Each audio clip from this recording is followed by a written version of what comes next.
What's up, you guys? So today we're going to be running some Autoflowers using Dr. Earth dry amendments, and I'm going to tell you guys how I run my Autoflowers from start to finish using pretty much nothing but just water. So anyways, let's go ahead and get started here and see if we got everything here in front of us. We got our dry amendments here in front of us, and these are the dry amendments we're going to be using, just the veg and the bloom. We're going to go over that here in a little bit more detail in just a second. We got our 2 pots here in front of us. These are, we are not going to be planting in. These are just for measuring only, measuring and mixing, mostly measuring. But this is a 1 gallon container. This is a 3 gallon container. Now the pots that we're going to be growing our Autoflowers in are 5 gallon fabric pots. So with 5 gallon fabric pots, I'm a firm believer in not transplanting your Autoflowers. Now there are a lot of people out there that do transplant their autos, but I'm a firm believer in starting your autos in their final pots, or in their forever pots, or however you want to say it, however you want to think about it. So 1 pot, 1 plant, well, that's it. No transplanting, stress-free life is what we want to give our Autoflowers. Now, Autoflowers, I'm a firm believer in giving them a stress-free life. You'll get more out of them. Less stress, the better. And transplanting is just, well, stressful. I don't like to top my Autoflowers. I don't like to do any of that stuff neither. I like to just pretty much low-stress train, and that's about it. So, starting them in their final pot is what we're going to do. So 5 gallon fabric pots is what we're going to do. So I'll be giving you guys a ratio here in just a minute. Let's make sure we got the rest of our stuff here going. We got our mixing container ready. We got worm castings down here that we're going to be adding into the mix, and I'll tell you guys about the ratio of that here once we get into it. We got Royal Gold Tuber over here. This is pretty much a blank slate type of soil. There's nothing in it. It's just cocoa, perlite, and aged forest materials. There's no amendments in it. There's no food whatsoever for your plants. Now, if you're using a soil that already has food in it, you're going to want to skip this step. Don't use this entire step that I'm about to show you. Okay, if you're going to want to just plant and then feed at about week 3, week 4 when the amendments in your soil runs out. This doesn't have any amendments in it, so that's why we're going to use the Dr. Earth, and we're going to build up a nice little soil for our plants, and allow the Autoflowers to take what they want when they want it. So this is a completely different style of feeding from, say, like synthetic feeding, where you're feeding the roots of your plants and pretty much telling the plant what it should be taking. With this is all organic, and you're feeding the soil. You're pretty much creating life in the soil, and that life is allowing your plant to take whatever it wants whenever it wants it. So that's why I love Dr. Earth. It's just an amazing product, works really well, and you get really good quality. If you want quantity, stay with the synthetic. If you want quality, you stay with the Dr. Earth. The Dr. Earth will give it to you for sure. Quantity, synthetic, yeah. But anyways, let's go ahead and make sure we got the rest of our stuff here. We got everything in front of us, our mixing container good, our shovel, we're all good to go, ready to mix everything up. So let's go ahead and get into the ratios here and all that other good stuff. So the ratios that we're going to be using here for this, now it's super simple. With Dr. Earth, all you need is 2 tablespoons per gallon. Amending the soil or top dressing, it doesn't matter. Either or, it really doesn't matter. So 2 tablespoons per gallon is all you guys need to remember. So we're using 5 gallon fabric pots, so we need 10 tablespoons total to amend the soil. So the ratio that we're going to be going with is 6 tablespoons of the veg and 4 tablespoons of the bloom. Now, some of you guys are probably wondering, why don't I use all-purpose, since Dr. Earth does have all-purpose, and it is right there. And yes, it is. I really don't use all-purpose anymore. I used to use it a lot back in the day, but that was only to dilute the calcium that was in the vegetable mix. Okay, it had a lot of calcium a couple years back, and then Dr. Earth changed it and lowered the calcium. At least the percentage on the bag changed. So I kind of changed my ratios just to make sure that the plants were still getting what they needed. So I pretty much, over the years, have pretty much eliminated the all-purpose. Every now and then I'll throw in a scoop or so and just kind of tweak the ratio a little bit, but honestly, I don't tweak it that much. It always stays the same. So my starting ratio to start things out, 6 tablespoons of the veg, 4 tablespoons of the bloom. Now, like I said, years ago I would maybe go like 6 and then 1 and 3, but I've noticed that a lot of my Autoflowers always demand a little bit more phosphorus towards like week 2, week 3. So I just learned to eliminate that 1 scoop of the all-purpose and just add in that extra scoop of the blooms. That way they're getting that extra amount of phosphorus, and that's where they're getting their phosphorus from. So this is where your plants are getting their calcium from. This is where they are getting their phosphorus from. So pretty much they're getting everything that they need. And then with the worm castings down here, they are getting a little bit of added nitrogen and some other basic nutrients and stuff like that. Now back in the day, I used to add a lot of compost. Didn't add worm castings. I switched over. Worm castings is a lot better than compost. Pretty much same scenario, feeding the microbes, adding a little bit of extra boost in there, so this will help kind of get everything going. Compost was the same way, worm castings is the same way, but the worm castings comes with a little bit more added into it, like the nitrogen and stuff like that. So it's definitely the way to go, the worm castings. Now before we get started, let me just remind you guys that you guys can tweak the formula any way that you want. You guys don't have to use my ratio that I'm using. You guys can do whatever you want. If you feel that your plants need more bloom and less veg, or more veg and less bloom, or if you guys just want to like eliminate the bloom and just use all purpose because that's all you guys can get, well then by all means go ahead and use it. You're still going to have good results any way that you guys run it. You got to make sure though that you're using this right here, the veg. This is where your plant gets its main from. This is where it gets the calcium and stuff from. There is calcium in the others, don't get me wrong, but it's a guaranteed amount inside the veg, and that's what you want to give your plants, okay? So that's where they get the calcium from. So like I said, you can go ahead and tweak your ratio any way that you want, any way that you want it to be. You don't exactly have to use mine exactly to the T. Dr. Earth, it just goes well pretty much anyway. I've tried all sorts of ratios over the years. I've tried up in the veg, I've tried lower in the veg, I've tried up in the bloom, I've tried lower in the bloom.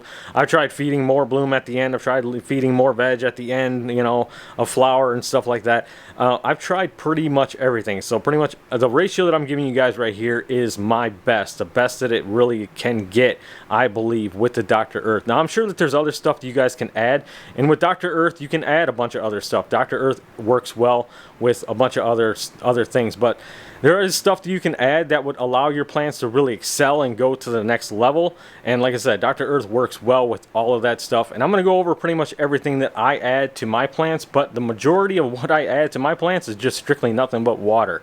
Every couple weeks I'll add in a little bit of not worm castings, oh my, a little bit of instead of giving them a compost tea, which is something I used to do, I give them a little bit of liquid seaweed and some molasses about every 2 weeks, and that's it. So pretty much I'm top dressing every 3 weeks. Every 2 weeks I'm giving liquid seaweed and molasses, and that's it. Giving water from start to finish, and watering at a pH between 6.4 and 6.7. So pretty much simple. It's pretty much straightforward and simple. Like I said, you guys can add whatever you want. You guys can add more stuff in there. Like I said, Dr. Earth works well, really, really well with a host of other nutrients and other stuff. So don't be afraid, especially if you guys want a little bit more for your plants, or know that your plants can take just a little bit more and you want to give them a little bit more. Don't be afraid to change up the ratios and add a little bit of this and add a little bit of that, because like I said, Dr. Earth works very, very well for everything. All right, so let's go ahead and get into the mixing here of it. Let's go ahead and mix everything up and get these pots filled up. So we're going to go ahead and start with the tuber. So when it comes to mixing my soils, I actually like to mix two containers at a time. So we're going to be mixing up, so just so you guys know and it's not confusing anybody while I'm going through this here, I like to mix 2 containers at a time. So we're mixing 5-gallon containers, so I'm mixing 2 of them. So I need 10 gallons of Royal Gold Tuber and some worm castings, so to make 10 gallons. So just so you guys know, yeah, I'm not like, you know, trying to confuse you guys or nothing like that. But if you guys want to mix 1 pot at a time, you're more than welcome to go ahead and mix 1 pot at a time if that makes it easier for you. But since I'm running 4 autos, it just makes it easier to mix 2 pots at a time. Saves a lot of time. Also too, I've noticed with Dr. Earth that the bigger the amount that you mix inside of your containers, the bigger the amount, the better your plants seem to do for some reason. Like if you're just mixing small amounts, like just 1 gallon, 2 gallons, and then you're, you know, doing photos or even autos or whatever, if you're just mixing smaller amounts, they don't seem to do as well. Even 3 gallons with autos, they always seem to do well with 5. That's why I choose 5 over, say, 3 or 7. Now I have run plenty of autos in 3s. 3s aren't too bad, but I do prefer 5s. 5s just always seem to be the best. So that's what we're going to be doing here. We're going to be mixing up 10 gallons total, 2 pots at a time. We're using the exact same ratio. Okay, so let's go ahead and get started. We're going to be starting with the Royal Gold Twoper. Let's go ahead and get that added in.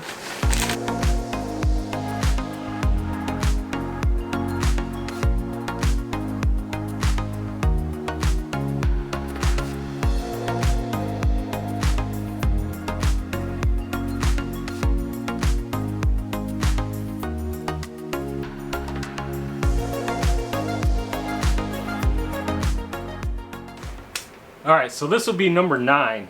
Okay, once I dump this over in here, that'll be 9 gallons total. Now, I'm sure some of you guys have noticed that I filled some of these way up, a little bit too high, and they're kind of overflowing. And I'm sure some of you guys are saying, well, that's not 3 gallons. Well, it'll actually settle down just a little bit. If I give it a good shake and a pat and stuff like that, it'll actually settle down. And once you add water to it, it'll settle even more. So I actually like to kind of let it overflow just a little bit. It helps. The measurements just always seem to come out a little bit better. So I'll let maybe like 1 or 2 overflow, and then the rest of them will be like right on the money. That one there was overflowing pretty good. So that's 9 gallons right there. So I'm going to go ahead and stop right there, and we're going to go ahead and add in the worm castings. So the worm castings, I don't know exactly, honestly, how much I really add in. I would have to probably say it's more or less like 1/8 of a gallon or so. It's just a good, nice, healthy scoop per container. So I have this small pot here that I use as a scooper. This is a worm casting. So I pretty much, for every 5-gallon pots, I add 1 of these. Now when it comes to top dressing, once it's time to top dress the autoflowers, I'll add in probably about the same amount right here into the top dressing as well, to give them that extra boost and help the microbes and all that good stuff. So that's 1 there for the 1 pot. And this is number 2 for the other pot. So now roughly you can figure we have about 9.5 gallons or so of soil in here ready to be mixed. So we're going to add in just a little bit more. So we're going to take our 1-gallon container here.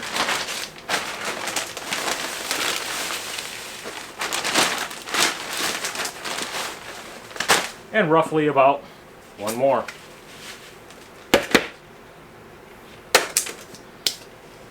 So we're going to go ahead and start with the Dr. Earth veg. So we're mixing up 2 pots here. Now our ratio for just 1 pot, let's go over it real quick. 6 tablespoons of the veg, 4 tablespoons of the bloom. But we're mixing 2 pots, so we need 12 tablespoons total of the veg.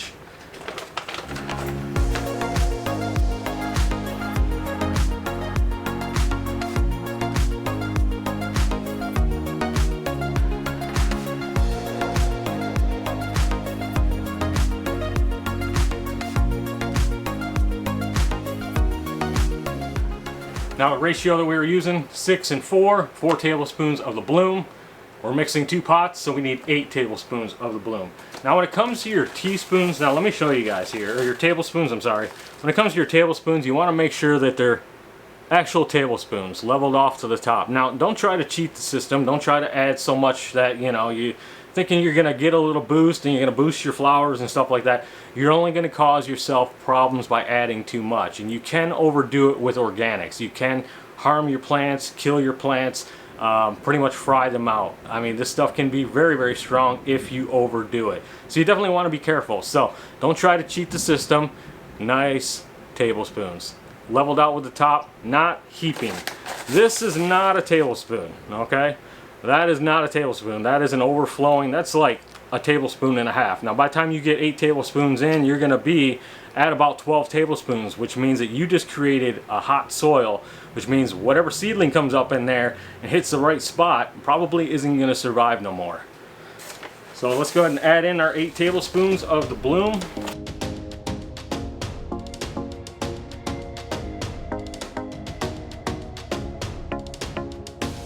Now we're just going to go ahead and give that a nice good thorough mix, and then go ahead and fill up our pots.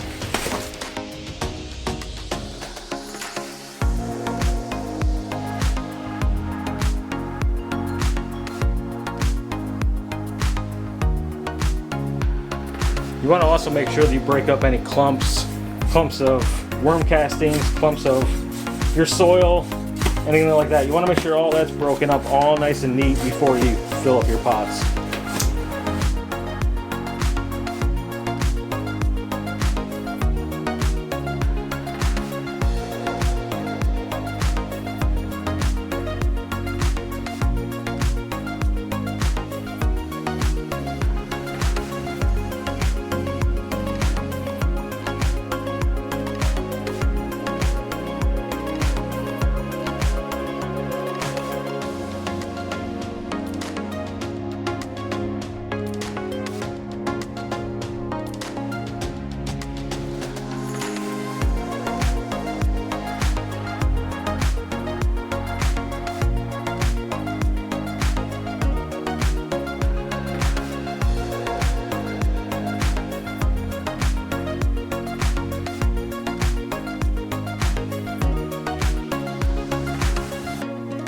As you guys can see here, we have nothing left at all inside the container, so the measurement was actually spot on, which is good.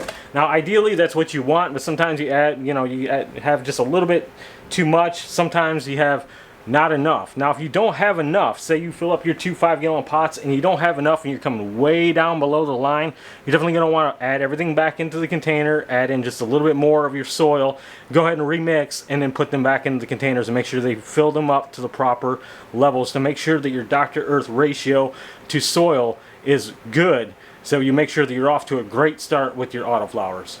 So now that we got these all mixed up and situated, we're going to go ahead and repeat the exact same process, do it all over again, fill up the other 2 pots, go inside, we're going to plant some seeds.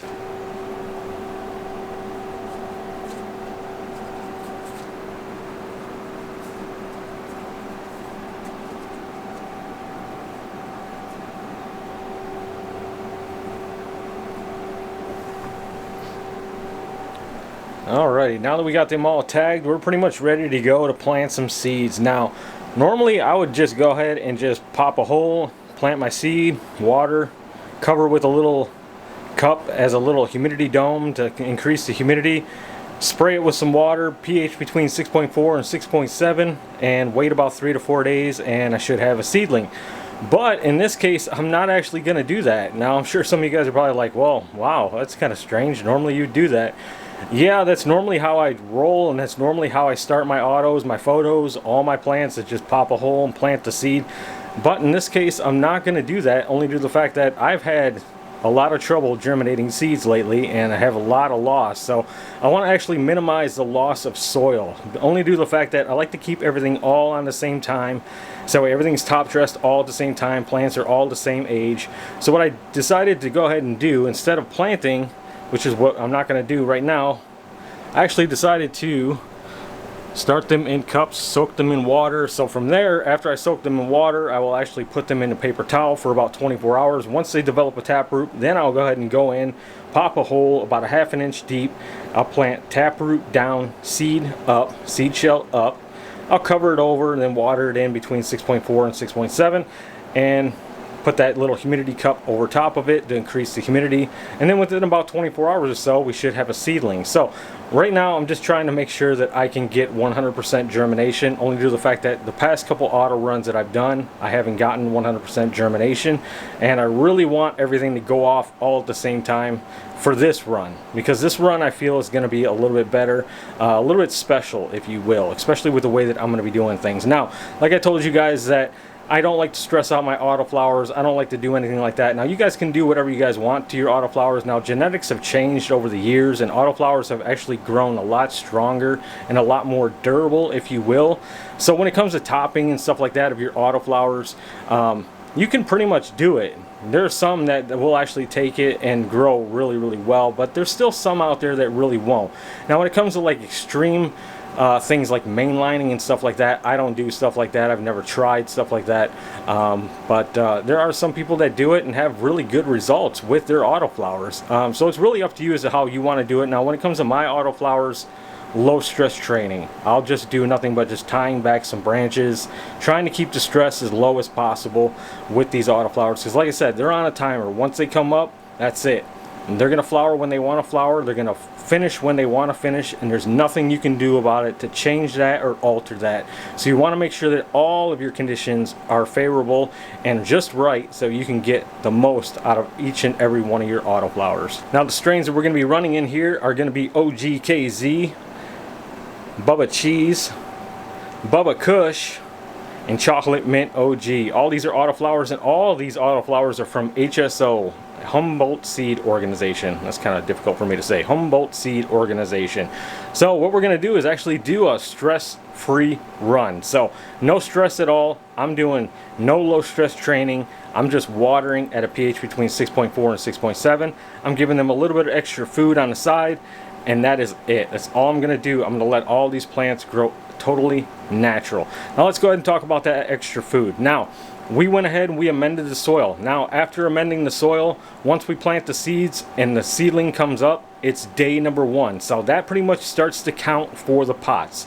So at day 21 from your seed breaking the soil, at day 21, you're going to want to come in here and you're going to want to top dress. Top dress in most likely a 50-50 ratio of the vegetable mix and the bloom. After that, 3 weeks later or another 21 days later, if your plants are going to go the distance, you're going to want to give them one more final top dressing in the form of a 70-30 bloom to veg. So about, these are 5-gallon pots, so you'd be about 7 tablespoons of the bloom and 3 tablespoons of the veg. So that's a good roundabout ratio for you guys to complete your autoflowers from start to finish. Now all you're doing in between is watering at a pH between 6.4 and 6.7. Now you're watering every 2 to 3 days. How do you know when to water? When the pot's dry, when the soil's dry. You can either poke your finger in there, you can lift your pots. Now when it comes to lifting your pots, it's not exactly easy to do when your plants are very, very small because they're not consuming a lot of water. So it's really up to you to control the amount of water that you're putting on your autoflowers. Less is more. You want to tease those roots out. You want those roots to go out in every direction, so you want to tease them with minimal water is what you want to do. But you also want to keep them happy. You don't want to just tease them and leave them kind of hanging. You want to keep them happy all at the same time. So plenty of water, but you don't want to overwater. Now these are all they're going to be growing in their final pots, which means that the pots are going to become saturated over time. Once we get into like week 2, the pots are going to be pretty saturated, but the plants should be getting much, much bigger. Once we get into about week 3 or so, then we can start getting into some pot lifting, because then the plants will be big enough and they'll be consuming pretty much everything you put inside that pot every 2 to 3 days. Making sure you're letting your pots dry out is crucial. Proper wet-dry cycles is crucial. I'm a firm believer in wet-dry cycles, and it'll definitely help keep your fungus gnat level down, keep any mold levels down, keep any problems away. You definitely don't want to overwater. You don't want to overdo it, because you have some serious problem. Now when it comes to the grow conditions of your autoflowers when they first start off, best thing to do is to keep the temperatures around 75 degrees if possible inside your tent, and keep the humidity levels around 50 to 60%. Now I don't use a humidifier this time of the year. Okay, right now we're in midsummer, end of summer, so humidity levels just naturally keep themselves up here in the house. Actually right now I'm using a dehumidifier, trying to keep everything in check for my other plants. So keeping my humidity, right now we're at a good crispy 51%. So that's actually perfect in here right now. We're going to actually leave everything just the way that it is. I won't install a humidifier. We're going to run with that just the way that it is, 50% humidity. So we're aiming for between 50-60% humidity, 75% for your temperature, degrees Fahrenheit for your temperature, and your autos should be good to go for the first couple weeks of their life. Now once they get a little bit bigger, you can let the temperature start going a little bit higher, start increasing that light, and then you can start pushing up into the 80s and so on and so forth. But yeah, that's a good start for your autoflowers. Now once you get into say week 3, week 4, and your plants start to flower a little bit, then you can kind of start backing off the humidity a little bit. Maybe start letting it go towards 40-50%. Now once I get into like winter time around here with my grows, it gets very, very dry, and sometimes I don't use a humidifier to bring up the humidity level, so I'll be running autoflowers with 30 to 40% humidity throughout the entire grow. So once the actual plants get a little bit bigger, once they grow up a little bit bigger, they can tolerate a little bit less humidity, which is actually kind of good. And you want to actually give that to them once they get further into flower and those flowers really start to develop. Then you want to bring that humidity down at least below 50% and no higher than 60%, because then you run into problems like PM and other issues as well. All right, so let's go ahead and recap real quick as to what we did and what we're about to do, and then I'm going to tell you guys about the extra feedings, because I'm sure some of you guys are like, well, you said extra feedings. We're going to talk about that as well. So let's go ahead and recap. So we amended the soil, 6 tablespoons of the veg, 4 tablespoons of the bloom. Once we hit day 21, once the seedling breaks the soil and we hit day 21 of life, we're going to top dress at a 50-50 blend of the vegetable mix and the bloom. So that would be 5 tablespoons of the veg, 5 tablespoons of the bloom. Once we get 3 weeks further on down the line, if your plants are going to go the distance and they need that extra food, say they started flowering late, or they started flowering day 40, you're doing good then. If they started flowering day 40, you're good. Give them that. Now they need that extra feeding. So then you give them that extra feeding, that final feeding. You give them that 70-30 of bloom to veg. So you're giving them 7 tablespoons of the bloom and 3 tablespoons of the veg. Now in between your waterings, you are watering at a pH between 6.4 and 6.7 throughout the entire grow every 2 to 3 days. Now in between your waterings, you can add other stuff if you want. Say your plants need some CalMag, you can add some CalMag. Say your plants need a compost tea, you can add compost tea as much as you want. If you want to add it every week, add it every week. You want to add it every 2 weeks, add it every 2 weeks. For me, all that I do is I add liquid seaweed and molasses. I give myself a little mixture of that, and I add that every 2 weeks. So for the first 2 weeks of life, once we hit day 14, I'll get in here with seaweed and molasses, and I'll get in here and water each and every one of them, and I will do that every 2 weeks until they are finished. And that's it. In between, all I'm doing is just watering at a pH between 6.4 and 6.7, top dressing every 3 weeks, harvesting when your plants are ready and your trichomes say that they're ready, and that's it. It couldn't be any simpler or any easier than this right here, you guys. So that's it for the extra feedings. That's all that I do. Now, like I said, you guys can do extra stuff if you guys want to. If you feel that your plants need extra this, or your plants can go, you know, the extra mile if you do this or do that, or add this or add that, then by all means go ahead and give it a try. It's your grow, it's your world, and Dr. Earth works well with all nutrients and all feeding styles. So let's go over the equipment real quick that we're going to be using for this autoflower grow. We're going to be using a Mars Hydro 4x4 grow tent, and we're also going to be using a Mars Hydro 6-inch fan with carbon filter and digital thermostat. Love these things so far. These things are awesome. The lighting that we're going to be using in this Mars Hydro 4x4 tent will be the Mars Hydro FC 8000. This light here pulls 800 watts from the wall, it's fully dimmable, daisy chainable, all that good stuff you would expect from Mars Hydro. Samsung LM301B diodes, yeah buddy, has over 2,400 diodes in this light. I mean, that's a crazy amount. It has a great light spread as well. This light here will do a fantastic job inside of a 4x4 grow tent or even a 5x5 grow tent. This light has some serious power to it. So what we're going to be doing with this light here is we're actually going to be dialing this light in. And what I mean by that, we're going to be using a par meter to dial this light in. So once the seedlings come up, once the plants come up, we're going to actually get this light fully adjusted, dial it in. So we got a par meter here that we're going to be using and getting this thing all situated, making sure that these plants are for sure 100% happy throughout the entire grow. And I'm going to be making sure, I'm going to make sure that I let you guys know exactly what I'm doing with this light, with the par meter and all that good stuff throughout this entire grow. So we're going to be getting into these things as well. So yeah, it's going to be really, really exciting. Right now I have the light parked at about 42 inches off the top of the pots, and I will put it at about 25%, and then I will take my light meter here and dial it in to make sure that the seedlings are getting exactly what they needed, or what they need as they go. And I'll be letting you guys know every time that I update every weekend. I'll let you guys know exactly what percentage I'm putting my light at, where they're at, par wise, and all that other good stuff. So I'm really excited to have this. This is really going to help out throughout my grows. Yeah, really excited. So this is the grow equipment that we're going to be using for this grow, and pretty straightforward, pretty simple. I like to keep it simple. I don't like to use a whole lot of equipment because it's really not needed if you're just paying attention and doing what you should be doing. It's really that easy. But anyways, I think that's going to do it for me, you guys. Thank you guys for watching, and I'll talk to you guys on the next video. Have a good one.